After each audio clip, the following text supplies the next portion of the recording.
ಅಮೃತ ಜ್ಞಾನ ವಾಹಿನಿಗೆ ಸ್ವಾಗತ. ಮಾರ್ಚ್ 29ರಂದು ಶನಿಯು ಮೀನಕ್ಕೆ ಪ್ರವೇಶ. ಈ ಚಲನೆ ಸಿಂಹರಾಶಿ ಸಿಂಹಲಗ್ನದವರ ಹಣಕಾಸು ಹಾಗೂ ಸಂಪನ್ಮೂಲಗಳ ಸದ್ಬಳಕೆಯನ್ನು ಸೂಚಿಸುತ್ತದೆ. ಶನಿ 29 ಮಾರ್ಚ್ ನಂತರ ಅಷ್ಟಮಕ್ಕೆ ಬರುವರು. ಅಷ್ಟಮ ಶನಿ ಅಷ್ಟು ಒಳ್ಳೆಯದಲ್ಲ.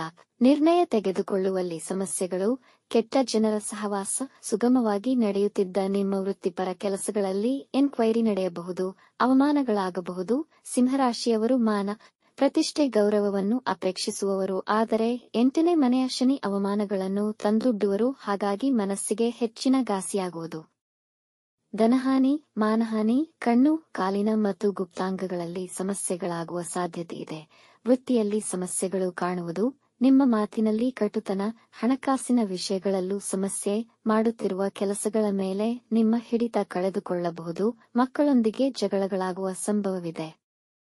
ಗರ್ಭಿಣಿ ಸ್ತ್ರೀಯರು ಈ ಸಮಯದಲ್ಲಿ ಬಹಳ ಎಚ್ಚರಿಕೆಯಿಂದ ಇರಬೇಕು. ನಿಮ್ಮ ಸಂಗಾತಿಯ ಪೋಷಕರೊಂದಿಗೆ ವಾದವಿವಾದ, ಸಂಗಾತಿಯೊಂದಿಗೆ ಜಗಳಗಳಾಗಬಹುದು. ಆರೋಗ್ಯದಲ್ಲಿ ಸಮಸ್ಯೆಗಳಾಗುವ ಸಾಧ್ಯತೆಯಿದೆ. ತಾಳ್ಮೆ, ಸಂಯಮ ಕಳೆದುಕೊಂಡರೆ ಒಳ್ಳೆಯ ಮಿತ್ರರು ದೂರವಾಗಿ ದುಷ್ಟ ಮಿತ್ರರು ಹತ್ತಿರವಾಗಬಹುದು. ವಾಹನ ಚಲಿಸುವಾಗ ಎಚ್ಚರವಿರಲಿ. ಶನಿ ನಿಮ್ಮ ಕುಂಡಲಿಯಲ್ಲಿ ಅಶುಭ ಸ್ಥಿತಿಯಲ್ಲಿದ್ದರೆ ಸಮಸ್ಯೆಗಳ ತೀವ್ರತೆ ಹೆಚ್ಚಿರುವುದು. ಇಲ್ಲಿ ಯಾರನ್ನು ಹೆದರಿಸುವ ಉದ್ದೇಶದಿಂದ ತಿಳಿಸಿರುವ ಮಾಹಿತಿಯಲ್ಲ. ಈ ಘಟ್ಟಗಳನ್ನು ದಾಟಿ ಬಂದ ಸ್ವಂತ ಅನುಭವವೂ ಸೇರಿದೆ. ಪರಿಹಾರಕ್ಕೆ ಹನುಮಂತನ ಪೂಜೆ, ದುರ್ಗಾದೇವಿ, ಕಾಳಿ ಅಥವಾ ಕಾಲಭೈರವರ ಪೂಜೆ ಮಾಡಿ. 18 ಮೇವರೆಗೆ 8ನೇ ಮನೆಯಲ್ಲಿ ಶನಿಯ ಜೊತೆ ರಾಹು ಇರುವರು. ಇದು ಸಮಸ್ಯೆ ಹಾಗೂ ಕೆಟ್ಟ ಹೆಸರನ್ನು ತರುವ ಸಮಯ. ಹಾಗಾಗಿ ಈ 50 ದಿನಗಳು ಹೆಚ್ಚು ಎಚ್ಚರಿಕೆಯಿಂದ ಕಳೆಯಬೇಕಿದೆ. ಕೋಪ ಕಡಿಮೆ ಮಾಡಿಕೊಳ್ಳಿ. ವಿವಾದಗಳಿರುವ ಸ್ಥಳಗಳಿಂದ ದೂರವಿರಿ. ಯಾರಾದರೂ ಏನಾದರೂ ಅಂದರೆ ಮರು ಉತ್ತರ ನೀಡದೆ ಸುಮ್ಮನಿದ್ದು ಬಿಡಿ. ನಿಮ್ಮ ಆರೋಗ್ಯದ ವಿಷಯದಲ್ಲಿ ಹೆಚ್ಚು ಎಚ್ಚರಿಕೆ ವಹಿಸಬೇಕು. ಸ್ವಲ್ಪ ಸಮಸ್ಯೆ ಎನಿಸಿದರೂ ವೈದ್ಯರ ಬಳಿ ಹೋಗಿ ತಪಾಸಣೆ ಮಾಡಿಸಿಕೊಳ್ಳಿ. ಈ ಸಮಯದಲ್ಲಿ ಯಾವುದೇ ಮುಖ್ಯ ನಿರ್ಧಾರಗಳನ್ನು ತೆಗೆದುಕೊಳ್ಳಬೇಡಿ. ಶೇರ್ ಮಾರ್ಕೆಟ್, ಜೂಜಾಟ, ಫಾಸ್ಟ್ ಮನಿಯಂತಹ ರಿಸ್ಕ್ ತೆಗೆದುಕೊಳ್ಳಬೇಡಿ. ಈ ವರ್ಷ ಗುರುಗಳ ಅನುಗ್ರಹವಿರುವುದರಿಂದ ಅಷ್ಟಮ ಶನಿಯ ಪ್ರಕೋಪ ತಕ್ಕಮಟ್ಟಿಗೆ ನಿಯಂತ್ರಣದಲ್ಲಿರುವುದು. ಜೂನ್ 2, 2026ರ ನಂತರ ಗುರುಗಳು 12ನೇ ಮನೆಗೆ ಬಂದಾಗ ಸಮಸ್ಯೆಗಳು ಉಲ್ಬಣಗೊಳ್ಳುವ ಸಾಧ್ಯತೆಯಿದೆ. ಆದರೆ ಶನಿಯ ಮೇಲೆ ಗುರುಗಳ ದೃಷ್ಟಿಯಿರುವ ಕಾರಣ ಪರಿಸ್ಥಿತಿಗಳು ವಿಕೋಪಕ್ಕೆ ಹೋಗದಂತೆ ತಡೆಯುವರು. ಕಟಕ ರಾಶಿಯವರು ತಮ್ಮ ಸಂಪನ್ಮೂಲಗಳ ವಿಷಯಗಳಲ್ಲಿ ತುಂಬಾ ಶಿಸ್ತಿನ ಕ್ರಮ ಬಳಸಬೇಕು. ಇಲ್ಲವಾದಲ್ಲಿ ನಷ್ಟ ಅನುಭವಿಸಬೇಕಾದೀತು.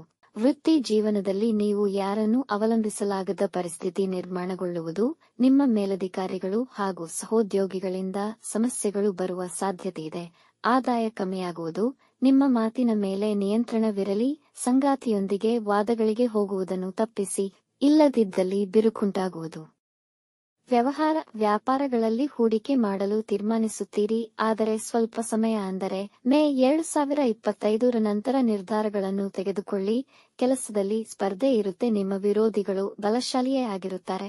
ಹಾಗಾಗಿ ಹೆಚ್ಚಿನ ಶ್ರಮಪಟ್ಟು ಕೆಲಸ ಮಾಡಬೇಕು. ಅಧಿಕಾರಕ್ಕಾಗಿ ವೃತ್ತಿ ಮತ್ತು ವೈಯಕ್ತಿಕ ಜೀವನದಲ್ಲೂ ಹೋರಾಟ ಆಗುತ್ತೆ.